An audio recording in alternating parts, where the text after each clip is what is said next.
Isfaku dima, kumwagika kwa damu ni jambo limekuwa la kawaida. Kudhihiri maasiya imekuwa ni jambo la kawaida.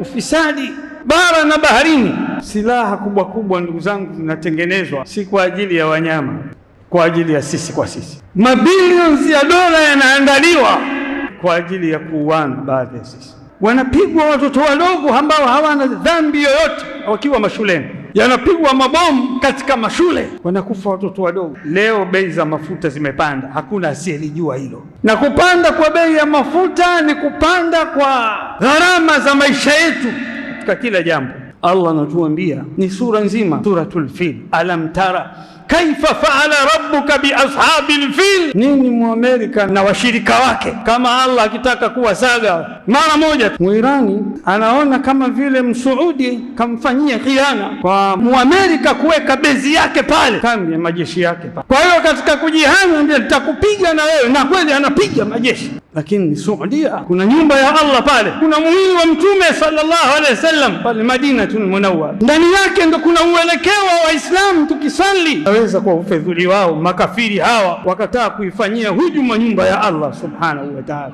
au kuwazuia Waislamu wasiende kutekeleza ibada ya haji. الإخوة الأحبة أيها المستمعون الكرام معاشر المسلمين، أوصيكم وأوصي نفسي أولا بتقوى الله عز وجل، فقد فاز المتقون، لقوله تعالى إن للمتقين مفازا. Ndugu zangu wapendwa, ndugu zangu katika imani, sote tuliohudhuria katika nyumba ya Allah hii tukufu, nianze kwa kuwahusia na kuihusia nafsi yangu vile vile juu ya suala zima la kumcha Allah tabaraka wa taala. Kwa hakika wamefaulu wenye kushikamana na jambo hili adhim, kwa kauli yake Allah aliposema inna lilmuttaqina mafaza. Hakika kufaulu ni kwa wale wenye kumcha Allah subhanahu wa ta'ala. Ndugu zangu katika imani,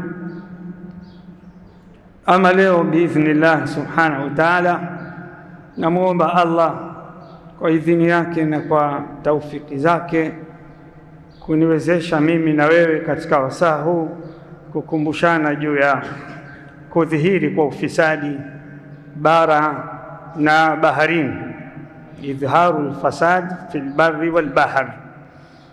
Ndugu zangu katika imani, ni jambo ambalo lipo wazi kabisa kwetu sote, kwa kila mmoja ni shahidi juu ya yale ambayo yanayoendelea, si Tanga, si Tanzania, bali duniani kwa ujumla. Ukweli wa maneno ya Allah subhanahu wa ta'ala, dhahara alfasadu fil barri wal bahr, imedhihiri, imekuwa wazi ufisadi, uharibifu katika maeneo mbalimbali ya ardhi ya Allah, baharini, bara na baharini, bima kasabat aidi nnas, kwa sababu ya yale yaliyochumwa na mikono ya watu. Liudhiqahum ba'da alladhi amilu la'allahum yarji'un. Allah anasema ili awaonjeshe baadhi ya yale waliyotenda na ili wapate kurejea katika haki.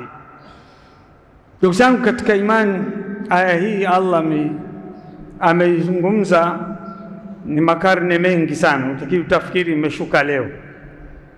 Hii aya ukiitazama kwa mtazamo mpana na wenye mazingatio ndani yake, utadhani hii aya imeshuka leo au jana, au imeshuka ni kipindi hichi ambacho sisi tukiwa hai, lakini imeshuka makarne na makarne yaliyopita, akiwa Mtume sallallahu alaihi wasallam yupo hai na wahi ukishuka kwake, mwongozo wa Allah ukiwa bado unateremka, mawasiliano baina ya Allah na mjumbe wake juu ya yale ambayo yatakayotufaa sisi bado ilikuwa yanateremka.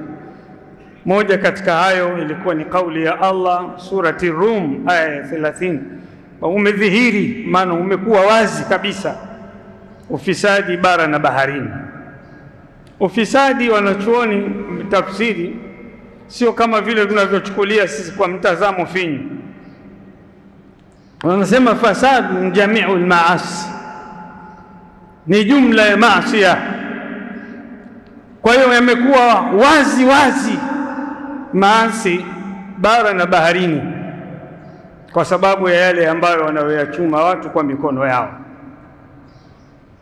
Ndugu zangu katika imani, miongoni mwa uharibifu mkubwa, ufisadi mkubwa, ni kufika hatua watu wanauana kama vile wanyama, bali wanyama tunaweza tukasema wana huruma baina ya wao kwa wao. Hali iliyofikia leo ulimwenguni, watu kuuana, damu kumwagika, ni vitu vya kawaida baina ya mtu na mtu, na pia hata baina ya nchi na nchi, baina ya mataifa makubwa kwa mataifa mengine. Hili ndugu zangu katika imani ni jambo ambalo limezua taharuki kubwa kwa watu leo, japo katika maeneo yetu haya ni mambo yanayotokea kwa kiasi fulani kidogo, lakini imefikia kwa kiasi kikubwa, yanaendelea katika maeneo mbalimbali.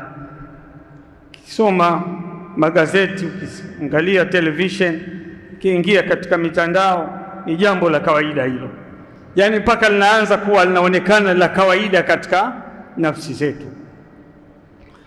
Lakini Allah subhanahu wa ta'ala anatupa habari juu ya yale yaliyojiri baina yake yeye Allah na malaika, pale alipowapa habari, alipowapa taarifa, wa idh qala rabbuka lilmalaika inni ja'ilun fil ardi khalifa.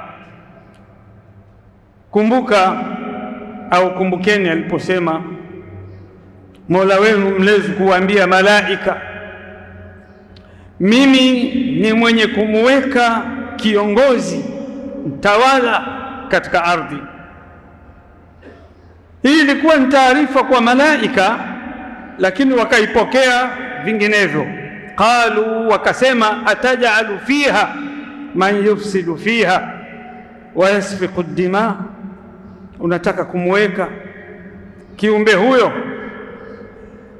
ambaye atakayefanya ufisadi katika ardhi yako ya Allah na atakayemwaga damu. Wa nahnu nusabbihu bihamdika wa nuqaddisu lak, kama vile wanakusudia kusema sisi tunatosha ya Rabbi, hao wa nini tena? Wa nahnu nusabbihu bihamdika, na sisi tunakutakasa kwa sifa zako tukufu na tunakutukuza. Qala inni a'lamu ma la ta'lamun, Allah akawaambia mimi ninajua msiyoyajua. Hii ilikuwa ni taarifa tu kwenu, si ushauri. Allah subhanahu wa ta'ala akafanya lake alilokuwa amelikusudia yeye. Allah katika sifa zake anajigamba ni fa'alu lima yurid, ni mwenye kufanya anayoyataka. La yusalu amma yaf'al, haulizwi kutokana na anayoyafanya. Wa hum yusalun, na waja wote wataulizwa.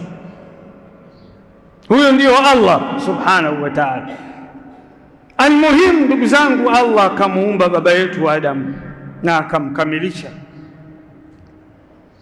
lakini yanarudi kuonekana yale walioyaangalia kwa mtazamo wao malaika. Isfaku dima, kumwagika kwa damu, ni jambo limekuwa la kawaida. Pia vile vile kudhihiri maasiya imekuwa ni jambo la kawaida. Ufisadi bara na baharini. Silaha kubwa kubwa ndugu zangu zinatengenezwa si kwa ajili ya wanyama, kwa ajili ya sisi kwa sisi. Mabilioni ya dola yanaandaliwa si kwa ajili ya lingine, ya jambo lolote lile, kwa ajili ya kuuana baadhi ya sisi. Naktul ba'dhuna ba'dha, tunauana baadhi kuwaua baadhi ya wengine. Lakini wallahi kama hili jambo lingekuwa la maana, basi wangebaki hao wanaouana, wale wanaoua wangebaki, wakawa ni bahati yao mbaya, wale waliouliwa wamekwisha kwenda zao. Lakini wapi, Allah subhanahu wa ta'ala anatuambia katika Qur'ani, kullu nafsin dha'iqatul maut, kila nafsi itaonja mauti. Sasa kulikoni kwa mwenye akili nzuri hawezi kufanya jambo kama hili, kwamba wamtanguliza huyu na wewe kesho unafuatia. Nini ulichofanya sasa? Ingekuwa busara kama una uhakika wa kubaki ukasurvive maisha yote, wewe ukawa unawatanguliza wenzio. Lakini kumbe wewe, yawezekana leo mimi, kesho wewe, na inawezekana ukafeli kuniondoa mimi, ukaondoka wewe kwanza, mimi nikafuata baadaye. Na haya tunayaona katika maisha yetu ya kila siku. Ndugu zangu katika imani, haya ndiyo ambayo yaliyo wazi na yanayoendelea katika dunia hii, katika jamii zetu kwa kiwango fulani kidogo, lakini ukienda mbali katika mataifa kwa kiwango kikubwa na kinachotisha. Na kama hutakuwa na kumwamini Allah subhanahu wa ta'ala, unaweza ukakata tamaa kabisa. Ndugu zangu, yanayoendelea huko, mataifa makubwa yakiwa yanapambana. Waswahili wana msemo wao, wanasema fahali wawili wakiwa wanagombana, zinazoteketea ni nyasi. Sisi ndugu zangu, tusibaki katika staili kama washabiki wa mipira, kwa kuangalia watu 22 majasho yakiwatoka, na sisi kwa namna moja au nyingine tushiriki kumwomba Allah subhanahu wa ta'ala. La haula lana wala quwwa, hatuna ujanja wowote sisi wala nguvu, illa ni taufiki ya Allah. Yeye ndiyo anayeweza akayasitisha haya yanayoendelea. Ni juu yetu dua. Ndugu zangu, leo imefika hatua kwamba habari zinazoendelea katika maeneo mbalimbali, umesikia leo Muirani kafanya hivi, umesikia Muamerika kafanya hivi, Muisraeli kafanya kadha wa kadha, na wengine kuchukulia kama vile makundi mawili, hawa wanashabikia huku au wanashabikia huku. Kuna madhara makubwa ndugu zangu ambayo yanaweza yakatokea, wa ila Allah atusimamie na sisi tukimuomba aweze kutufanyia takhfifu haya mambo. Kwa nini nasema hivi? Sababu leo ni katika masiku machache tokea mapambano hayo yanayoendelea. Leo bei za mafuta zimepanda, hakuna asiyelijua hilo. Na kupanda kwa bei ya mafuta ni kupanda kwa gharama za maisha yetu katika kila jambo.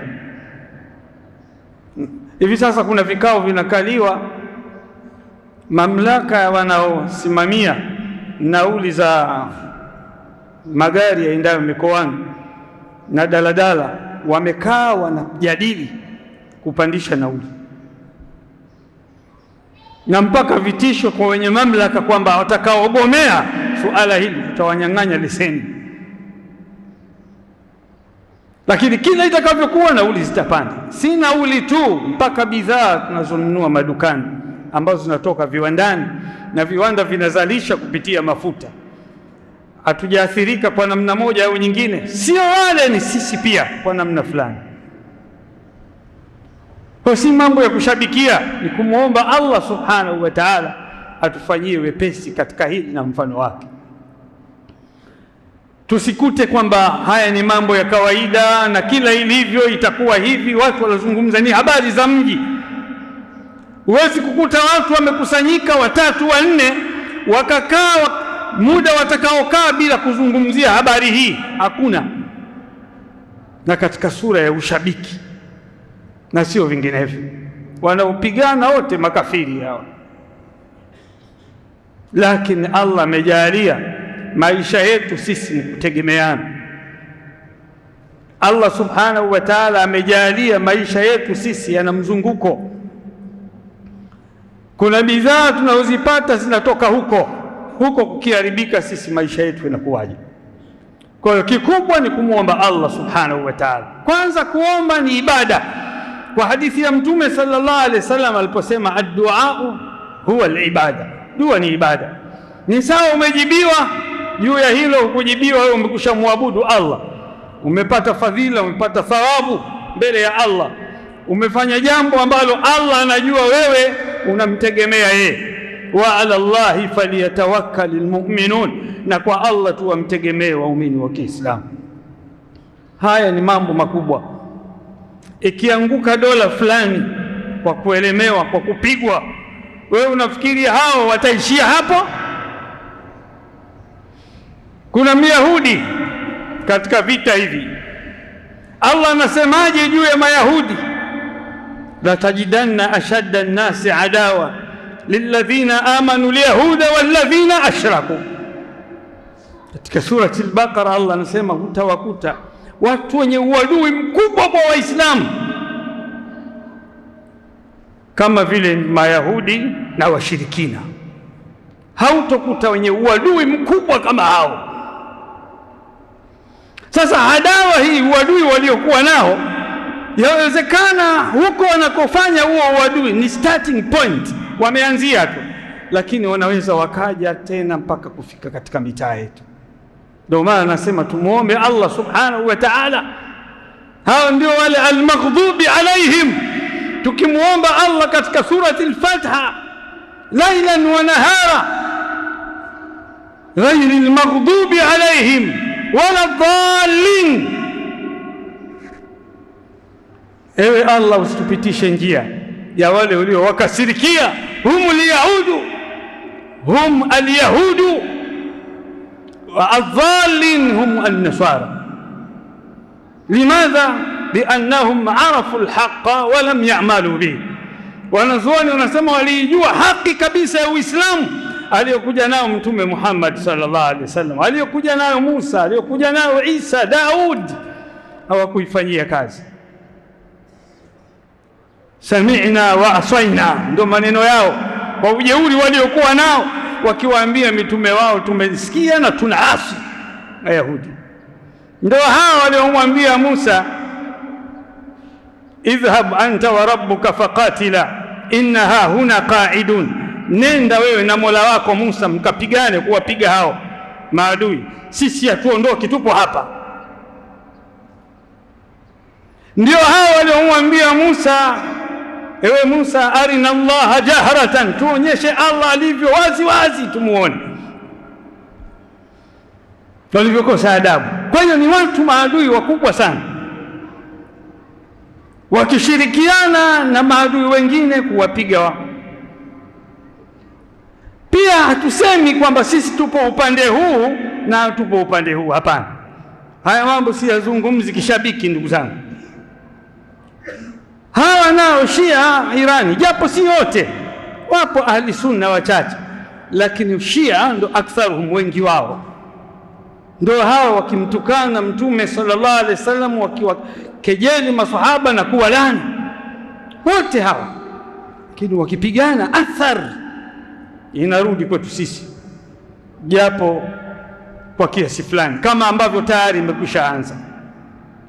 Kwa hiyo na kariri kusema na ninasisitiza, ni juu yetu ndugu zangu kufanya wingi wa dua, kumwomba Allah subhanahu wa ta'ala.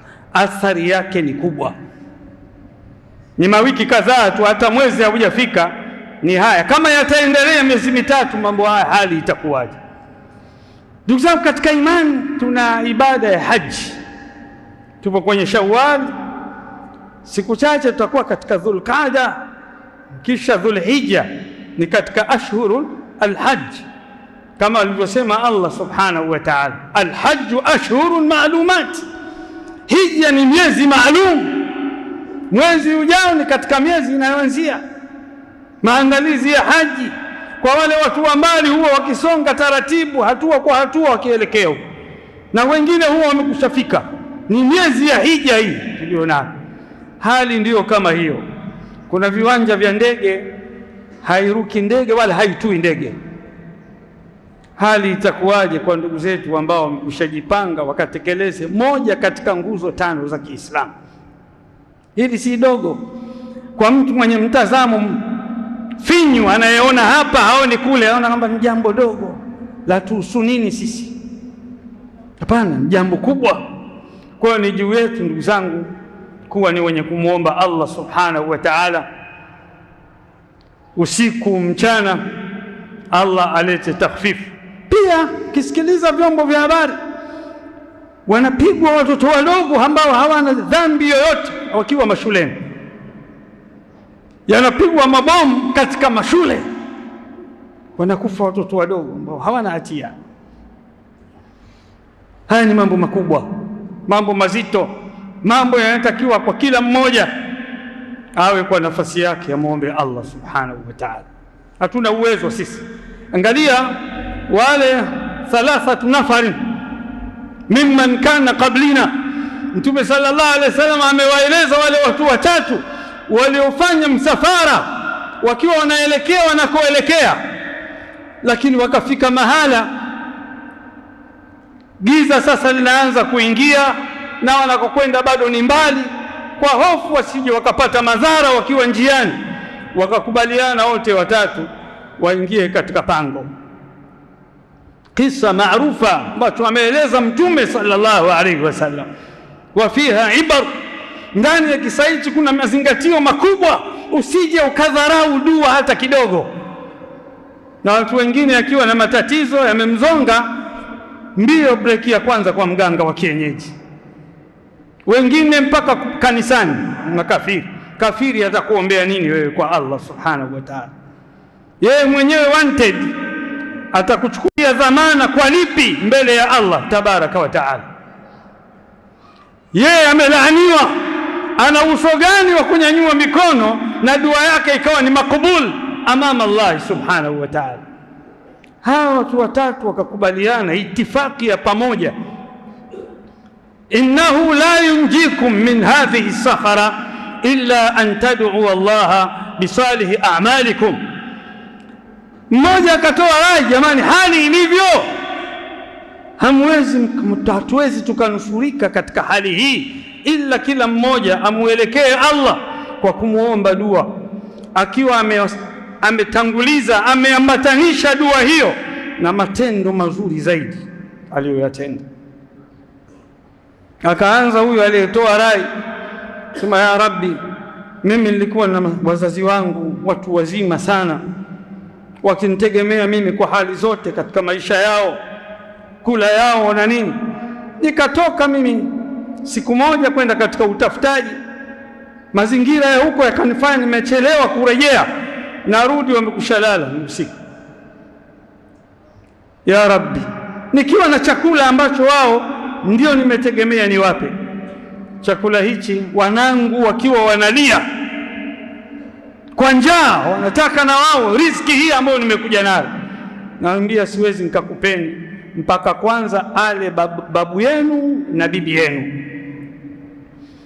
Nilibaki nimesimama mlangoni mpaka asubuhi walipoamka, nikawaomba radhi wanisamehe kwa kuchelewa kwangu, nikawapa chakula wakala.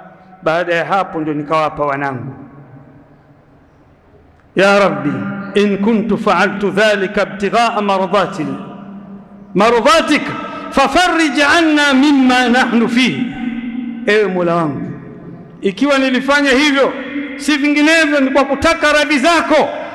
Umehimiza kuwafanyia wema wazazi wawili, nimefanya si kwa sifa au kwa namna yoyote, ni kwa kutaka radhi zako. Ya Rabbi, tuondolee tatizo lililotukabili.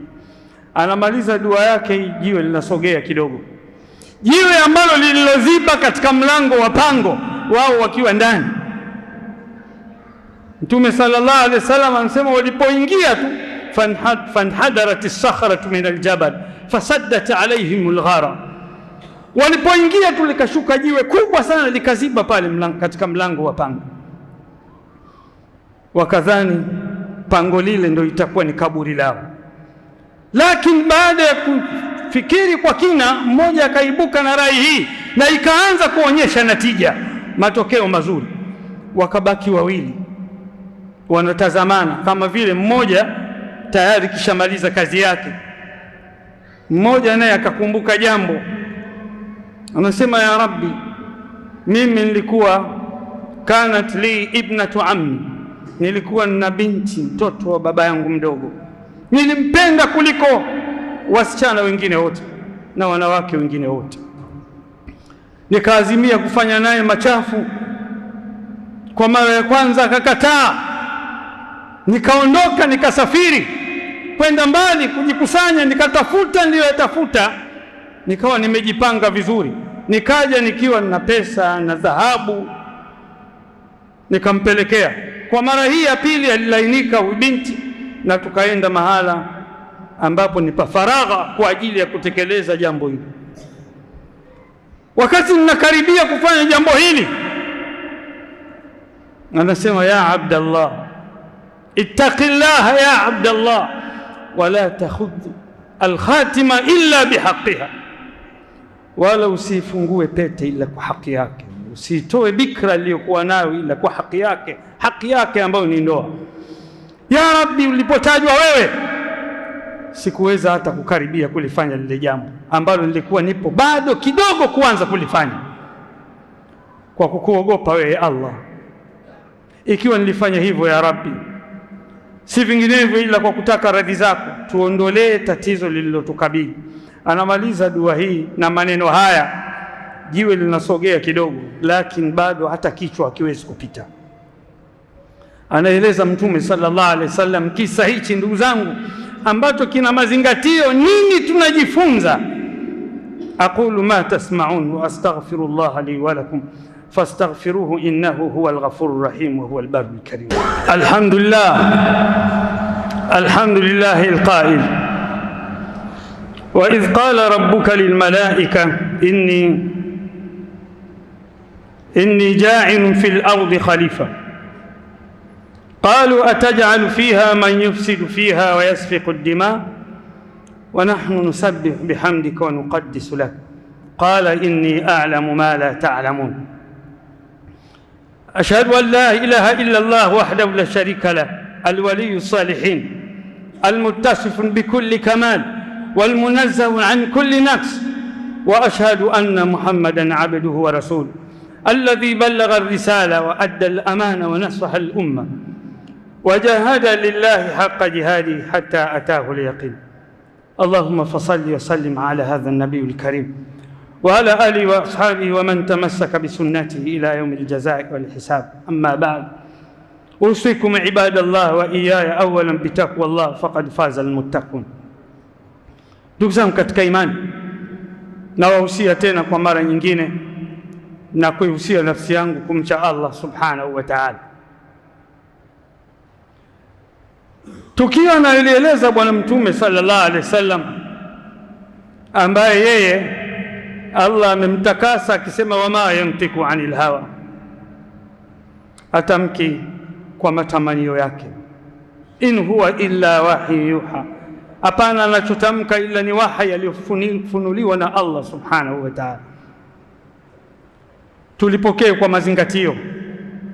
Ni tukio ambalo limewaokoa watu katika majanga mazito, na Allah anajisifu katika Qur'an, amman yujibu almudtarra idha da'ahu wa yakshifu su'a, ni nani mwenye kumjibu aliyedhikika, mwenye matatizo mazito anapomwomba Allah? Ni nani mwenye kumuokoa kama sio Allah? Ni Allah tabaraka wa taala, ambaye alimtoa Yunus bin Matta katika tumbo la samaki baada ya kuwa anamsabihi Mola wake na kumuomba. Allah anasema, fastajabna lahu wa najainahu min alghammi wa kadhalika nunji almu'minin. Allah anasema, nikamuitikia dua yake Yunus na nikamuokoa katika jambo zito, katika mtihani mkubwa. Wakadhalika nunji almu'minin, na hivyo ndivyo ninavyowaokoa waumini wa Kiislamu katika mazito. Mtu ajui wapi pa kutokea, Allah anamuonyesha makhraja. Waman yattaqi llaha yaj'al lahu makhraja, na mwenye kumcha Allah basi Allah humjalia matokeo mazuri ya mambo yake. Pale alipokwama, Allah humuonyesha njia achomokee wapi. Tukirudi katika kisa, Bwana Mtume sallallahu alaihi wasallam anasema, akabaki mtu mmoja, wawili wapo kando, wameshafanya kazi nzuri ambayo imeonyesha mafanikio. Huyu naye akafikiria jambo, akakumbuka suala lililokuwepo ni kwamba aombwe Allah, lakini kwa jema zuri zaidi lililofanya kwa ikhlas. Sikiliza vizuri, innahu la yunjikum min hadhihi sahara illa an tad'u Allah bisalih a'malikum. Allah hawezi kuokoeni katika mtihani huu ila kwa kumuomba Allah nyinyi kwa matendo mazuri zaidi. Na hii ni tawassul ndugu zangu, bil a'mal salihah. Kumuomba Allah kupitia mtu matendo yake mema ni jambo jaiz. Mtu kumuomba Allah direct, kumuomba Allah kupitia majina yake mazuri, walillahi al-asmaul husna fad'uuhu biha. Hiyo ni aina ya pili. Ya tatu, wanachuoni wanasema ni kumuomba mtu Allah kupitia matendo yake mema mazuri aliyofanya kwa ikhlas, kama haya. Na ya mwisho, kumuomba Allah kupitia mja mwema. Wewe kumwendea mtu unadhana kwamba huyu ni mwema, mcha Mungu, bwana mimi nimekuja nina 1 2 3 na kudhania dhana njema, naomba uniombee kwa Allah subhanahu wa ta'ala.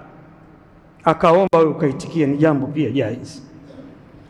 Ama tawassuli ambayo kwa kutumia maiti, kwa kutumia watu watukufu kwa nafasi zao, hii ni jambo la haramu, ni jambo la shirku. Tumekatazwa ndugu zangu, kama unavyotawasali baadhi ya watu kwa jaha ya mtume, cheo cha mtume sallallahu alaihi wasallam, na baadhi ya mashekhe ambao wameshakufa wakaenda paa kwenye makaburi yao kwenda kupiga magoti na kuomba na kuweka sadaka. Haya ni mambo ya kishirikina. Huyu wa mwisho anambia, ya Rabbi,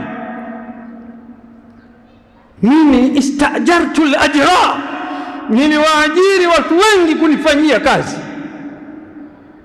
lakini baada ya mwisho wa kazi hiyo nikampa kila mmoja kile kinachostahiki katika mapatano tuliyokubaliana, isipokuwa mmoja sikumuona.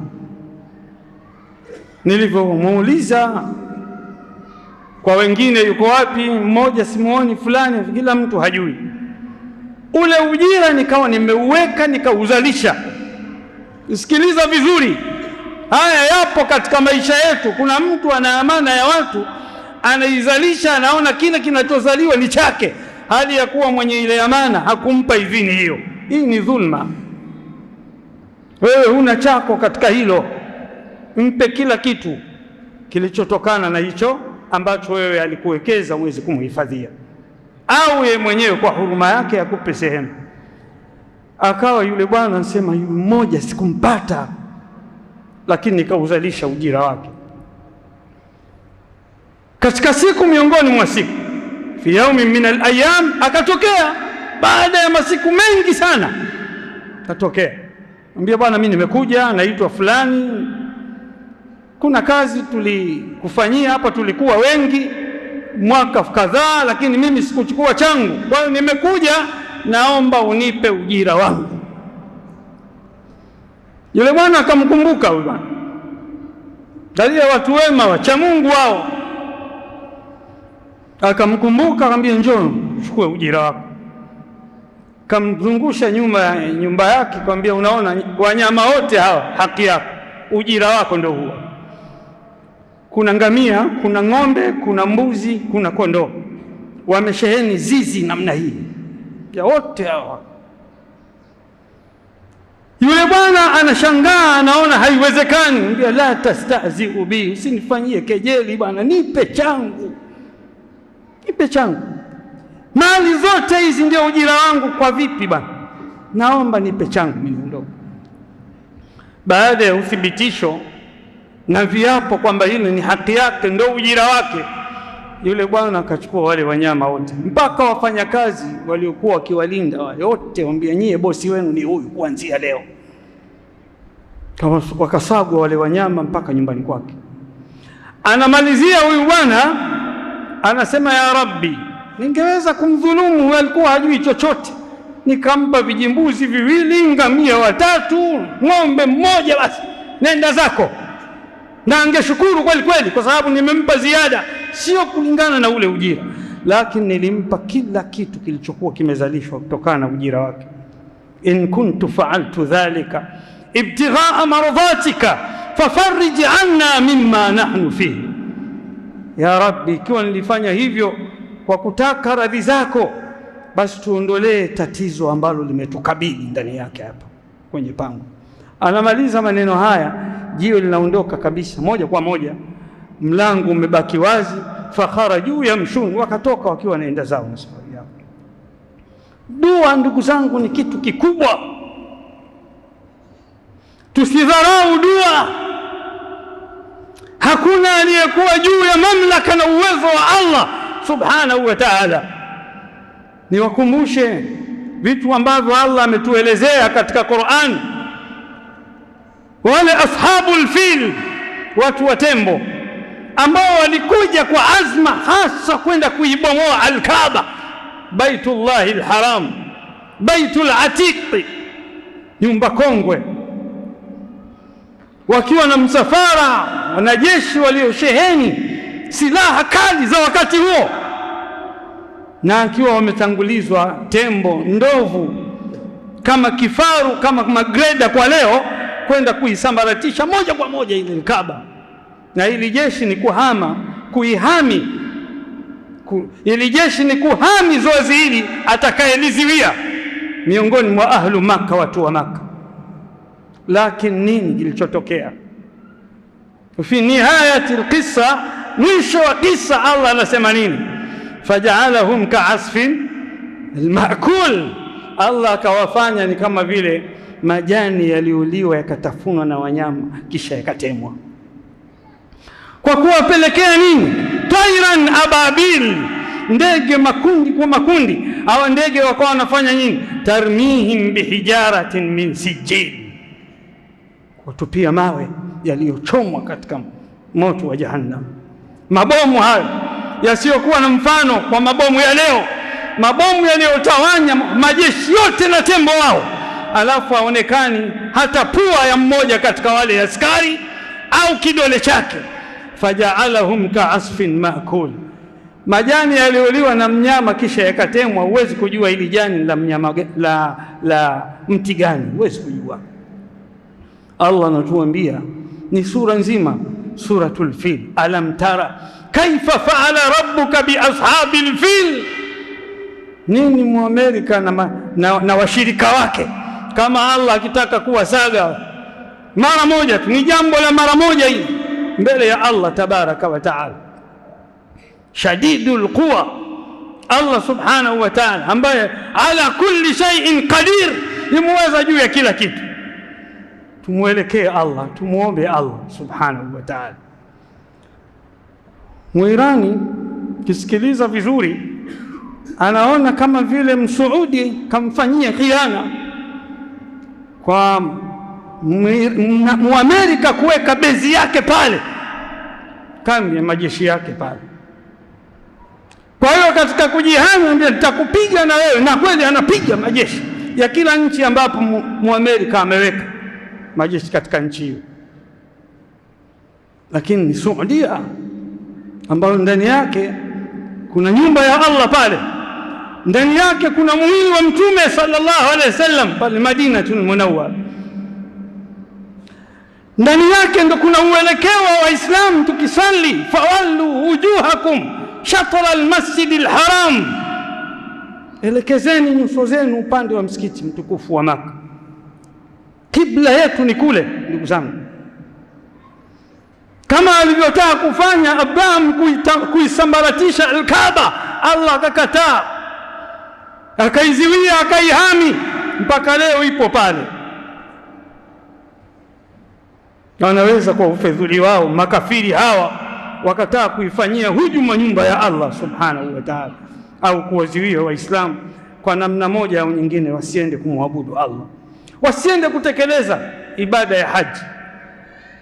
Waadhin fi nnasi bilhaji, Allah anamwambia Ibrahimu watangazie watu ibada ya hija. Yatika rijalan wa ala kulli dhamir yatina min kulli fajjin amiq liyashhadu manafi'a lahum. Hii amri ya Allah ivunjwe na watu wapuuzi tu hawa, Kwa nini? Hatuna njia sisi, ni dua. Ndugu zangu katika imani, tukithirishe dua. Sisi tunaye super power, Allah subhanahu wa ta'ala, alladhi rafa'a samawati bighairi amadin tarawnaha, ambaye amenyanyua mbingu 7 bila ya nguzo ambayo wewe utaiona kwa macho yako. Mwenye uwezo huu akatutandikia ardhi, akaweka mabahari, akaweka milima, akaumba kila kitu. Anawezaje akashindwa na vinyangarika hivi vinavyotunishiana misuli na kufanya hujuma, kutia watu taharuki? Kuna ambao wanajifanya wao kama miungu watu. Kuna yule rais wa Venezuela, mnafahamu, kenda kukamatwa kama kuku, yeye na mkewe. Mbia huyu ni fisadi mkubwa, ana mtandao wa madawa ya kulevya, alafu ni gaidi, naenda kumhukumu. Man anta, wewe nani? Wewe nani?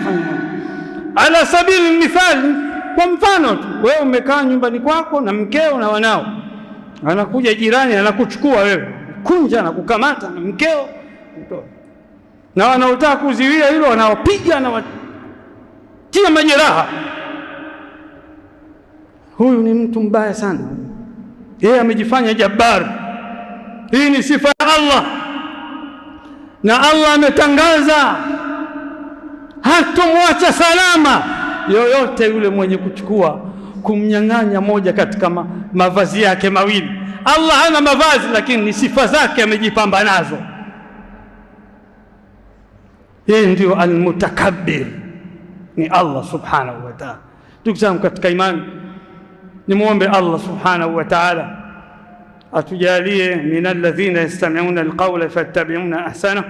Allahumma arina alhaqqa haqqan warzuqna ittiba'ahu wa arina albatila batilan warzuqna ijtinabah. Allahumma a'izz alislam walmuslimin wa adhill ash-shirka walmushrikin wa dammir a'da'aka a'da' ad-din. ربنا لا تدع لنا ذنبا إلا غفرته ولا هما إلا فردته ولا دينا إلا قضيته ولا مريضا إلا شفيته ولا عسيرا إلا يسرته ولا حاجة من حوائج الدنيا والآخرة إلا قضيته ويسرته يا رب العالمين. اللهم اغفر المؤمنين والمؤمنات والمسلمين والمسلمات الأحياء منهم والأموات. اللهم آت نفوسنا تقواها وزكيها وأنت خير من زكاها وأنت وليها ومولاها. ربنا آتنا في الدنيا حسنة وفي الآخرة حسنة وقنا عذاب النار.